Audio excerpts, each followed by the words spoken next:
Y estando Jeroboam junto al altar para quemar incienso, aquel clamó contra el altar por palabra de Jehová diciendo: altar, altar, así ha dicho Jehová, he aquí la casa de David nacerá un hijo llamado Josías, el cual sacrificará sobre ti a los sacerdotes de los lugares altos.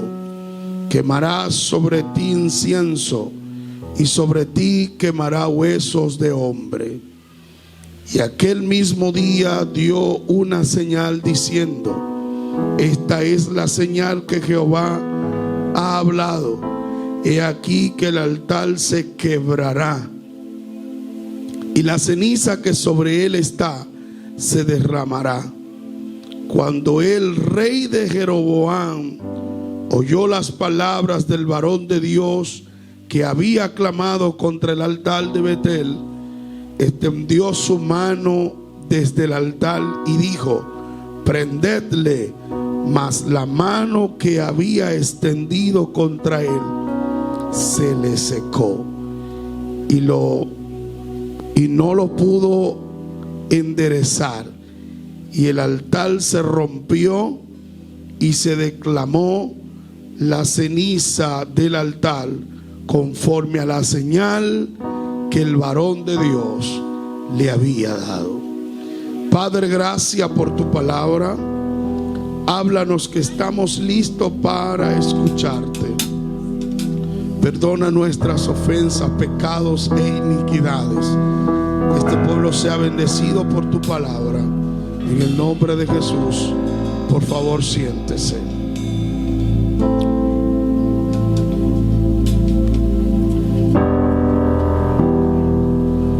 Si usted se va al verso 7, oiga lo que dice. Y el rey dijo al varón de Dios: ven conmigo a casa y comerás y yo te daré un presente. Pero el varón de Dios dijo al rey: aunque me diera la mitad de tu casa, no iría contigo, ni comería pan, ni bebería agua en este lugar. Y la razón era, verso 9, porque así me está ordenado por palabra de Jehová, diciendo: no comas pan ni beba agua, ni regrese por el camino por el que fuiste.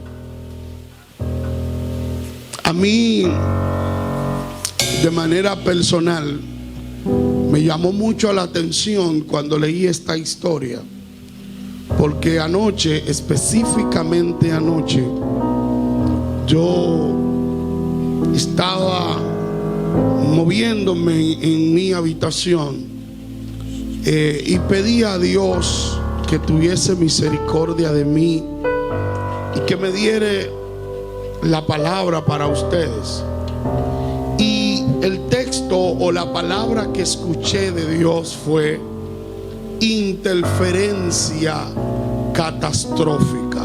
¿Cuál es el tema?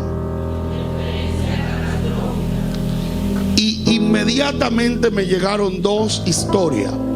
Número uno, la que hemos tomado como punto de partida, que habla acerca de este varón de Dios, un profeta que había ido a Betel cuando Jeroboam estaba haciendo cosas que a Dios no le agradaban.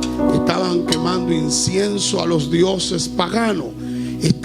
Habían hecho corromper el pueblo de Dios. Y la Biblia dice que el profeta de Dios llegó donde el rey y le exclamó la palabra que Dios había dicho. Dios había dicho que ese altar se iba a destruir, que Dios iba a levantar un hombre que iba a enderezar estas acciones que este rey estaba teniendo. Cuando el rey escuchó esta palabra, que obviamente no eran de su agrado, La Biblia dice que lo señaló y dijo: prendan al profeta. Y cuando lo señaló, su mano se le quedó muerta, es decir, no tuvo movilidad, tuvo una parálisis, y tuvo que el profeta de Dios orar por él para que él pueda restaurar su mano. Y Dios restauró la mano del profeta.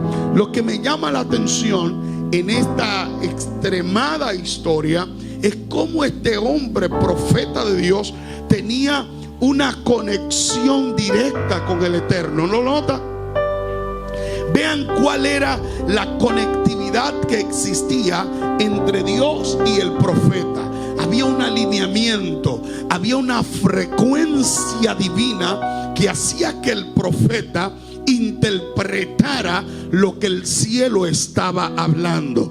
No habían interrupciones, no habían falla arquitectónica ni mecánica en la comunión que había entre Dios y el profeta, de manera que el profeta estaba tan alineado a lo que el cielo decía, que después de ocurrir este hecho extraordinario o sobrenatural, el rey, al ver las hazañas y las señales que Dios hacía por lo que el profeta hablaba, la Biblia dice que el rey le dijo: pues ahora vayamos a mi casa y te voy a dar de comer y te voy a dar un presente. Razón número uno, porque en la antigüedad era de mucha importancia que a los profetas, a los reyes y a los sacerdotes, cada visita tenía que ser honrada. Lamentablemente, lastimosamente, nosotros en nuestra cultura tenemos la desgracia de que somos muy deshonrosos. Nosotros no honramos o no queremos honrar a nadie. Nosotros se nos importa que un profeta, que el hombre de Dios, que nuestros padres, que un pariente, que un amigo haya ido o lo que sea. Y nosotros eso nos da 2 por 2, simplemente 4. Tenemos una cultura de deshonra. Nosotros no hemos aprendido a honrar a Dios, número uno, y a honrar el entorno en el que Dios nos ha hecho crecer. Yo creo, hermano, que nosotros tenemos que aprender, en primer lugar, a honrar a Dios en todo nuestro accionar, en toda nuestra manera de vivir, en todos los contextos. Entienda usted en el que usted quiere entender. Pero lo cierto es que nosotros tenemos que aprender el sentido, la importancia, la revelación, o como usted quiera verlo, de la honra. La honra atrae honra a nuestras vidas. De hecho, no solamente en nuestro entorno cristiano o religioso, sino que la misma Biblia dice: honra a tu padre y a tu madre, y hace énfasis claramente diciendo: para que te vaya bien y sea de larga vida en la tierra. Hoy tenemos una generación que no honra nuestras vidas como padre, como madre, pero el problema ha estado en que nosotros no hemos honrado a lo nuestro, y como nosotros no hemos mostrado con nuestro ejemplo la cultura de honra, ellos aprenden a vivir en deshonra. Alguien alaba la gloria de Dios.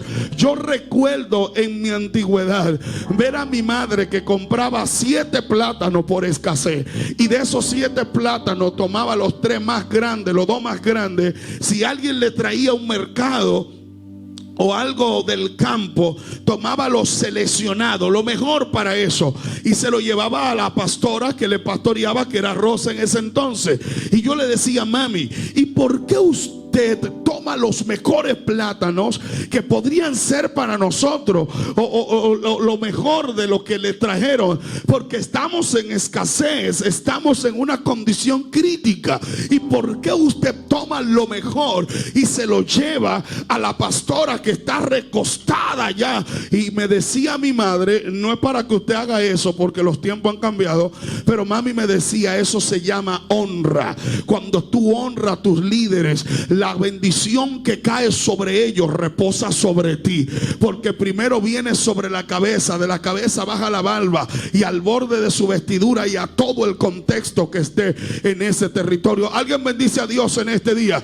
Yo no quiero plátano, yo no quiero yuca, pero honre a su papá y honre a su mamá, que usted trabaja, le dieron tamaño, le dieron educación, y usted un indigno que todavía no tiene la capacidad de, cuando hace el sancocho, el cocido, o cocina los pecaditos, hace la habichuela con dulce, de mandarlo seleccionado pan de mami y don. Alguien puede bendecir a Dios en este día. Pero lo cierto es que en esta cultura de honra, el rey quería honrar al profeta. En afinidad, el hombre estaba tan alineado que la gente Rosairi quería honrar al hombre de Dios. Pero el hombre de Dios, en el verso 8, escucha la palabra del rey que le dice: vete a mi casa, que te voy a dar pan y te voy a dar agua, y añadido a eso voy a hacer lo que contextualmente tengo que hacer, y es darte una honra. Pero oye lo que dice el profeta. El profeta de Dios dice: aunque me diera la mitad de tu casa o de tu reino, yo no iría contigo. Cuando usted analiza el texto siguiente, 9 y 10, entonces esto ocurre porque el profeta le dice: a mí se me ha dado ordenanza diciendo, no coma pan ni beba agua en esta ciudad, ni vuelva por donde ha llegado. Efectivamente, si aparece un profeta viejo, un hombre que aparentemente en algún tiempo Dios lo usaba, en algún tiempo Dios hacía cosas extraordinarias por él, y la Biblia dice que le dijo un ángel del Señor. Él ni siquiera había visto al profeta, simplemente escuchó lo que Dios había hecho por medio del profeta. Cuando eso él lo escuchó, dijo: wow, un profeta nuevo. Y la Biblia dice que lo mandó a buscar diciendo: un ángel del Señor me habló y me dijo que te diga que vayamos a mi casa, comamos y bebamos, y que te vayas por otro camino. Diga conmigo: llegó una interferencia. Cuando esa interferencia, que ya le explico lo que significa, llegó a la vida del profeta, esa interferencia de inmediato lo turbó, de manera que accedió a lo que el profeta viejo le había dicho. Señores, ¿cuánta boca tiene Dios? Alguien puede decirme con su mano: ¿cuánta boca tiene Dios? Y la Biblia dice, oiga lo que dice la Biblia, que Dios no miente. Diga conmigo: Dios no miente, y en él no hay sombra ni mudanza de qué, de variación. Diga conmigo: en Dios no hay confusión. Diga: Dios tiene una sola boca y habla lo suficientemente claro de manera que podamos entenderlo. Es decir, que el mismo Dios que le había dicho que no coma ni beba, y le había dicho que no vaya por otro camino, ahora supuestamente, pero en oído y boca de otro, dije que estaba diciendo que coma y beba. Señores, ¿por qué el profeta de Dios, que estaba tan realizado, tan claro de lo que Dios le había dicho, ahora se dejó confundir? Pregúnteme: ¿por qué, pastor? Porque le llegó una interferencia. Las interferencias suelen ocurrir cuando usted está desconectado o su señal es débil en cualquier ubicación. Alguien puede adorar a Dios en este día. Por ejemplo, yo tengo en mi equipo de sonido de alquiler, yo tengo unos micrófonos que son inalámbricos, pero esos micrófonos son un poco extraños, porque esos micrófonos tienen señales débiles. Ellos suenan muy bien, se ven muy bonitos, pero si usted lo pone, por ejemplo, aquí, y al frente ponen una bachata y el radio está mejor sincronizado, esa bachata puede sonar en mi sonido. Eso parece mentira, pero es verdad. Escuche esto: porque la frecuencia del micrófono se conecta a la frecuencia del radio, y como la señal radial es más fuerte que la del micrófono, entonces suena el sonido del radio en vez del sonido del micrófono. Alguien puede adorar a Dios en este día. Vamos, dale un aplauso a Dios. Y dice: señales débiles. Diga conmigo: señales débiles interrumpen la frecuencia divina. Alguien puede adorar a Dios. ¿Por qué le hablo de esto? Yo hice algunas investigaciones, y número uno, ¿qué es una frecuencia? Una frecuencia, conforme a la física, es la onda, o más bien, acción recíproca, acción recíproca de las ondas. Eso es una frecuencia. Pero ¿qué provocan la onda? La cual pueden resultar en ciertas condiciones como buena o mala. Pueden haber frecuencias que son buenas, pero a veces llegan frecuencias que son malas. Eso suele pasar. Una característica es que muchas veces usted está conectado a un dispositivo y si la señal es débil, por ejemplo en el internet, usted está conectado al internet de la casa, pero cuando usted sale de la cobertura o de la capacidad de la cobertura del internet de la casa, usted tiende a perder la conectividad. Al perder la conectividad, su teléfono empieza a memorizar otras conectividades que ha tenido. Si usted tiene un paquete interno en su dispositivo, él empieza a tratar de recuperar la conectividad que tiene interna. Pero una vez no encontrándolo, el mismo teléfono te hace saber que hay cobertura cerca, que lo único que tú necesitas es la codificación para que te pueda tener la conectividad que tú necesitas. Alguien puede bendecir a Dios en este día. De manera que si tú no tienes el código, entonces no tienes conectividad. Inmediatamente queda desconectado. Vamos bien, ¿verdad? Pero eso es en el aspecto de las interferencias. Ahora, ¿qué es una catástrofe? Una catástrofe es un evento que causa grandes daños o destrucción que pueden ser de origen natural, humano o social, y como si fuera poco, espiritual. Me explico. Allanando el camino. Alguien bendiga a Dios en esta hermosa mañana. En un sentido más profundo, para allanar el camino, hay ejemplo histórico existente de grande desastre por causa de interferencia, aún sea en cualquier ámbito social o existente. No se canse conmigo que hoy estoy medio medólico. Pero lo cierto es que tomé algunos ejemplos que a mí me resultaron extraordinarios. Mire, número uno, existen algunas catástrofes que ocurrieron entre el mar, atmósfera y tierra. Hace años atrás, en Edmond del Dorado, en el 1948,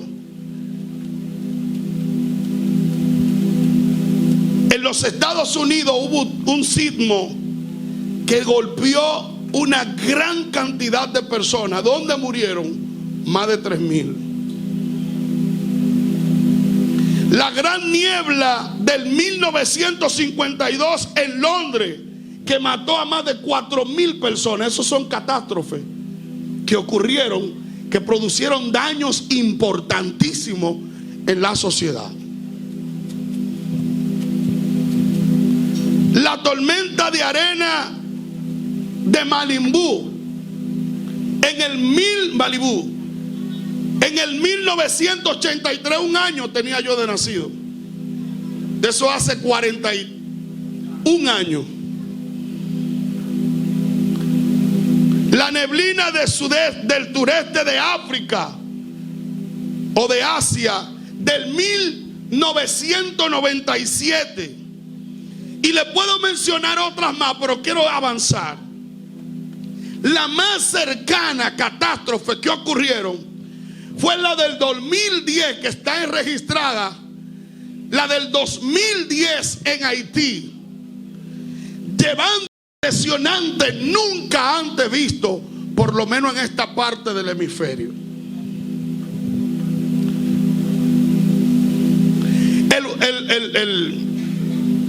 El tsunami del Océano Índico en el 2004, el terremoto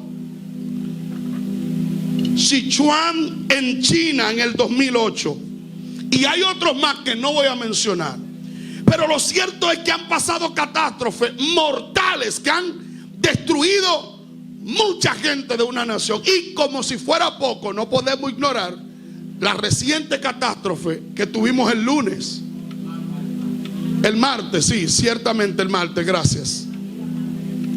Y mencionar la pandemia es inaudito, las cantidades de personas que murieron en medio de la pandemia, que está aquí también. Pero hablar del lunes, quiero hacer énfasis en una parte importante. Yo iba corriendo y en todas las esferas sociales hay un grupito chismoso que son el medio informativo de dichos sectores.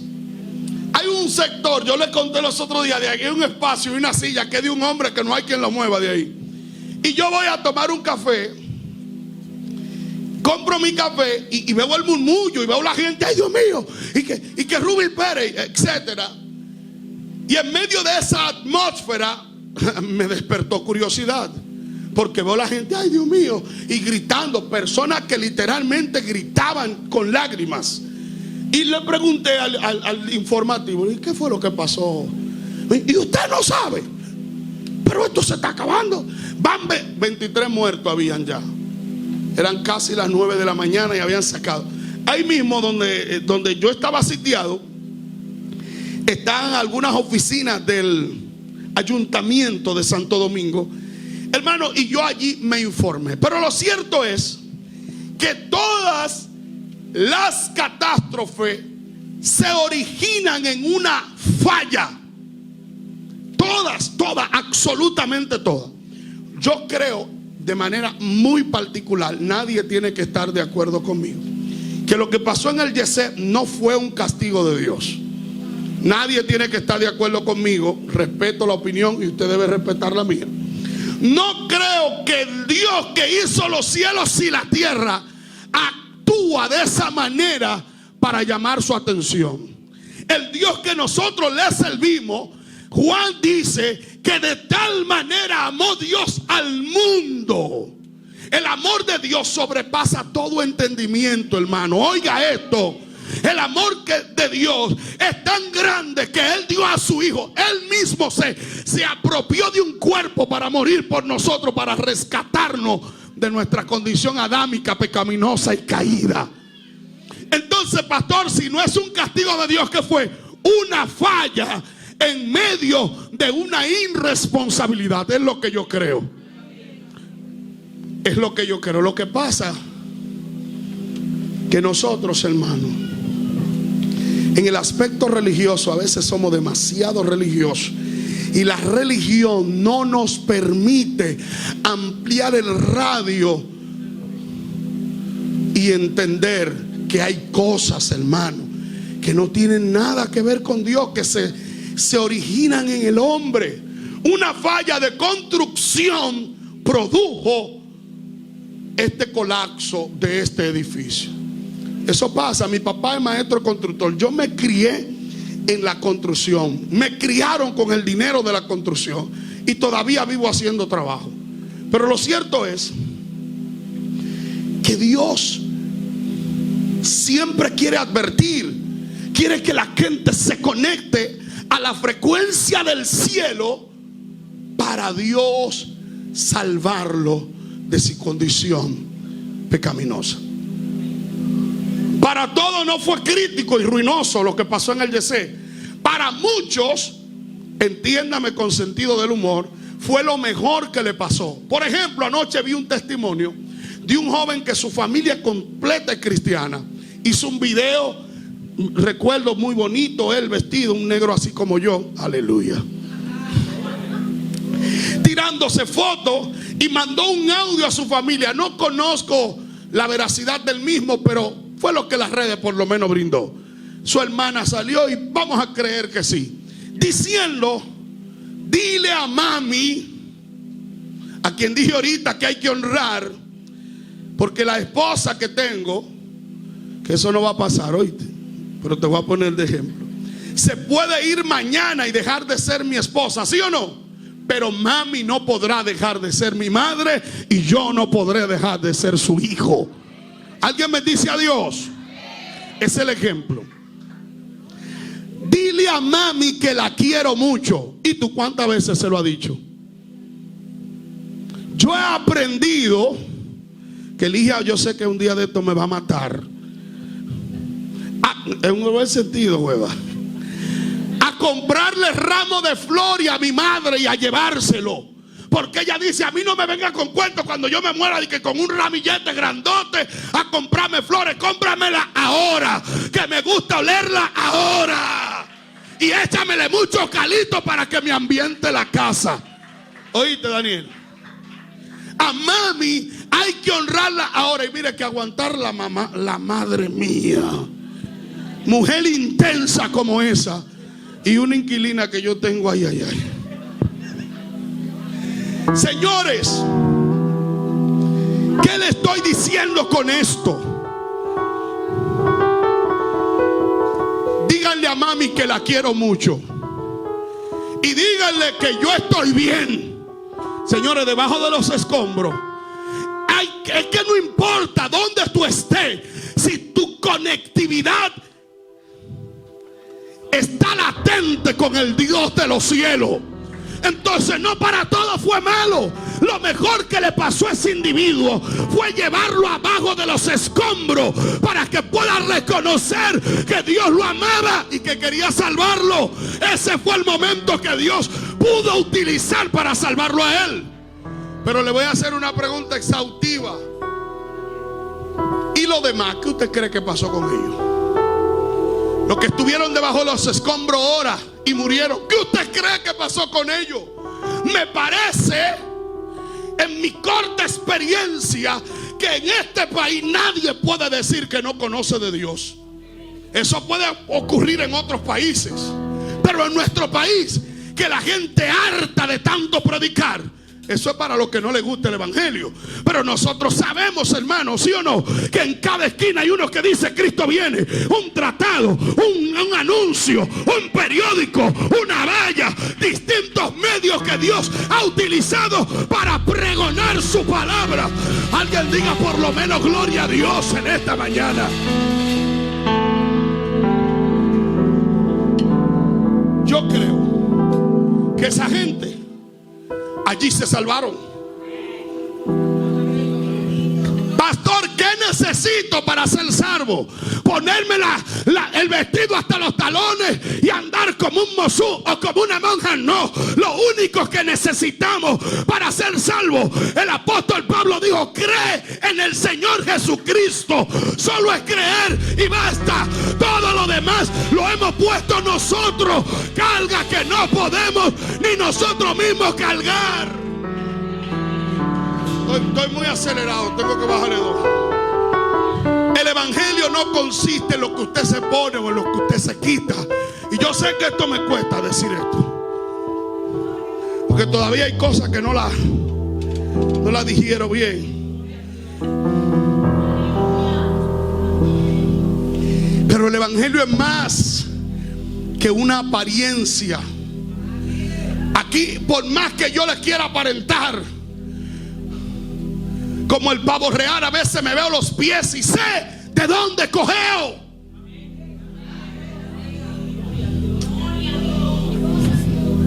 Quizás a mis líderes no les gusta que yo diga eso, pero yo me veo y digo: wow, cuánto necesito ser transformado, ayudado por Dios.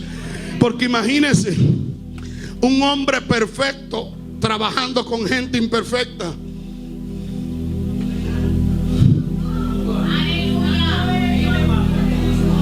Aquí igualito que usted, yo necesito entrar por la puerta con acción de gracia, por sus atrios con alabanza.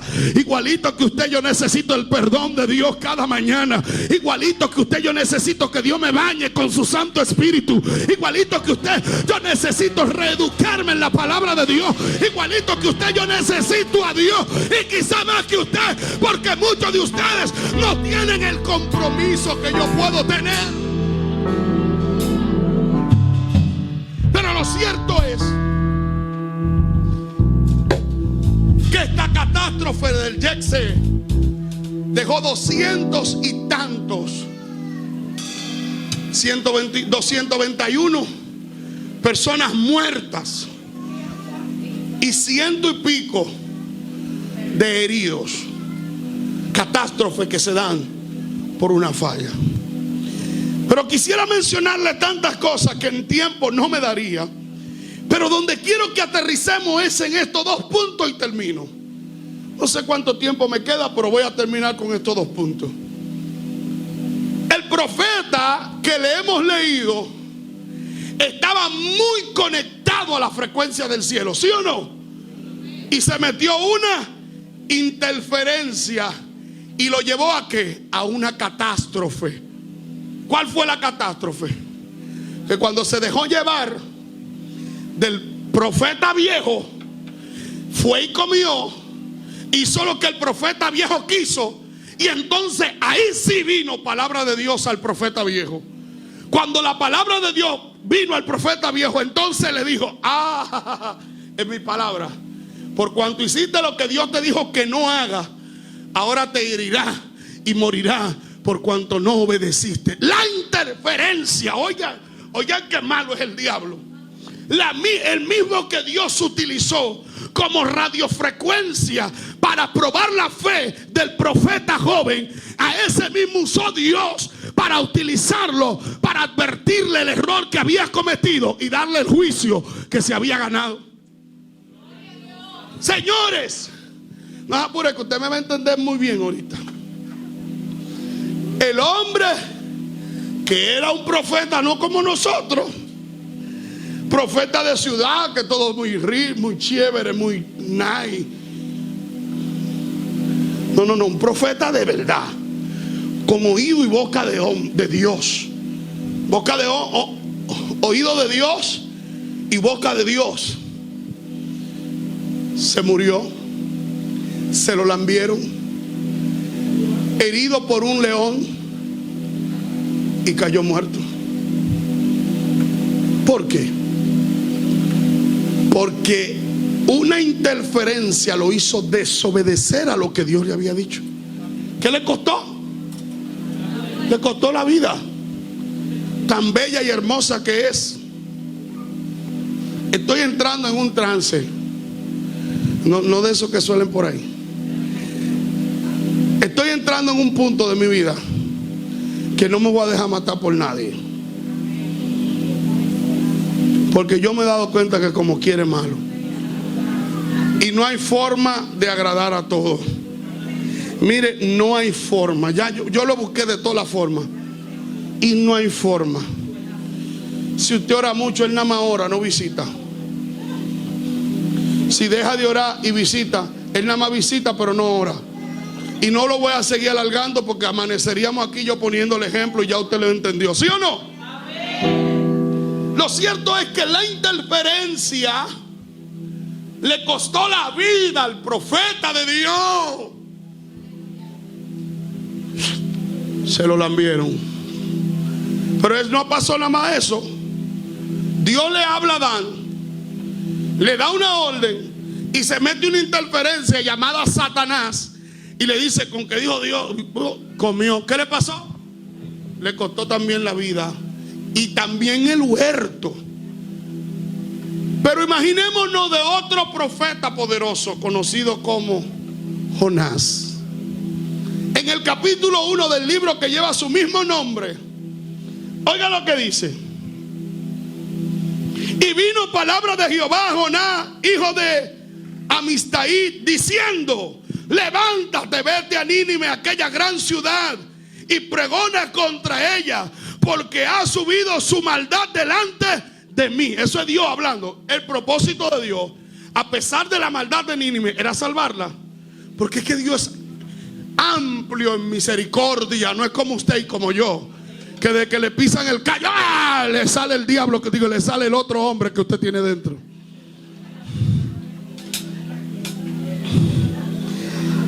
Jonás, desde que escucha la frecuencia del cielo, se le activa la interferencia humana y evade en contra de la palabra de Dios y lo hace huir del propósito que Dios tenía.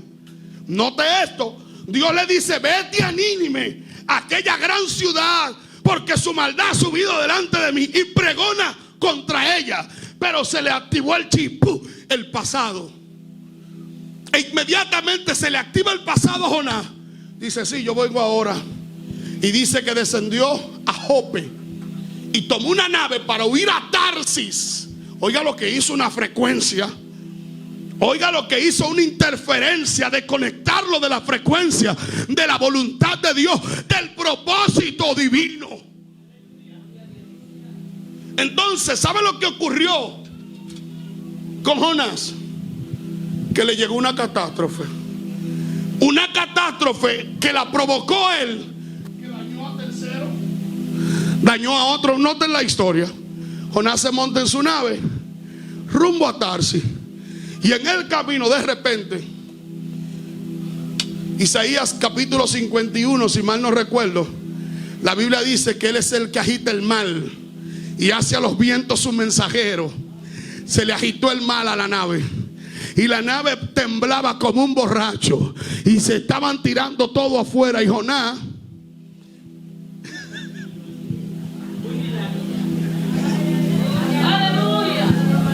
agachado allá abajo en la nave y tirando cosas de valores e importantes que ellos necesitaban en su viaje, por causa de un irresponsable que se había desconectado de la frecuencia divina y se había dejado interrumpir. Tiraron de todo y sale él con su carita limpia. Miren, el problema soy yo.